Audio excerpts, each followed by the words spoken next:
ఈ రెసిపీ చేయడానికి రక్తాన్ని చిందించాల్సి వస్తుందని నేను అస్సలు అనుకోలేదు.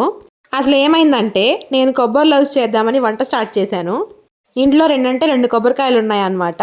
ప్రాసెస్ మొత్తం బాగానే చేశాను. ఎక్కడ మిస్టేక్ జరిగిందో ఎలా జరిగిందో కూడా ఎప్పుడు సక్సెస్ఫుల్ స్టోరీసే కాదు ఫెయిల్యూర్ స్టోరీస్ కూడా వినాలన్నమాట.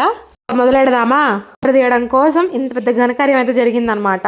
నేను అసలు ఎక్స్పెక్ట్ చేయలేదు మరీ ఈ వంట చేయడానికి ఇంత రక్తం చిందించాల్సి వస్తుందని. బాబోయ్, పెయిన్ మామూలుగా లేదు అసలు. ఆ తర్వాత కొబ్బరికాయలో నుంచి కొబ్బరిని వేరు చేసి చిన్నగా తురిమేసరికి 1 గంట గురించి మీకు తెలిసిందే కదా, ఎప్పుడు హెల్దీ వర్షన్ అనుకుంటా. 1 కప్పు వరకు నువ్వులు కూడా వేసుకొని మంచిగా ఐరన్ కడాయిలో ఫ్రై చేసాను అనమాట, చాలా పేషెన్స్తో. ఆ తర్వాత గుమ్మడికాయ గింజలు ఇంట్లో ఉన్నాయని చెప్పేసి డ్రై ఫ్రూట్స్ అన్నీ వేసేస్తే చాలా చండాలంగా ఉంటుంది. మళ్ళీ అది డ్రై ఫ్రూట్ లడ్డు అయిపోయే అవకాశం ఉంటుంది. అందుకోసమనే కొబ్బరి, నువ్వులు, పంకిన్ సీడ్స్, బెల్లం ఇవన్నీ ఒంటికి మంచిదే. అలాగ మాత్రం చెయ్యొద్దబ్బా. అన్నీ వేయకుండా కొన్ని మాత్రమే వేశాను. ఇలా మొత్తం బాగానే జరిగింది, ప్రాసెస్ మొత్తం బాగానే జరిగింది. చాలా పేషెన్స్తో చేశాను.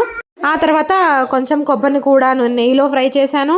గుమ్మడి విత్తనాలు ఫ్రై అయిపోయిన తర్వాత చల్లారిన తర్వాత కొంచెం మిక్సీలో రఫ్గా పట్టేసుకున్నాను.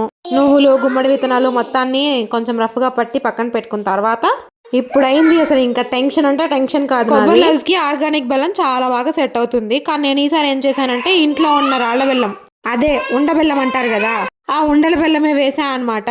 దెబ్బకి కొబ్బరి లడ్డు కాస్త మిక్చర్ అయిపోయింది.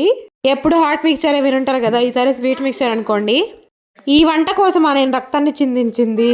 బట్ ఈ మిక్చర్ కూడా టేస్ట్ అద్భుతంగా ఉంది. ఎందుకంటే నువ్వులు, పంకిన్ సీడ్స్, నెయ్యి అన్ని పడ్డాయి కదా, అందుకోసం.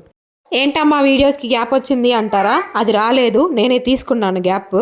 ఇంకేం చూస్తున్నారు? వీడియో నచ్చితే సబ్స్క్రైబ్ చేసుకోవచ్చు కదా.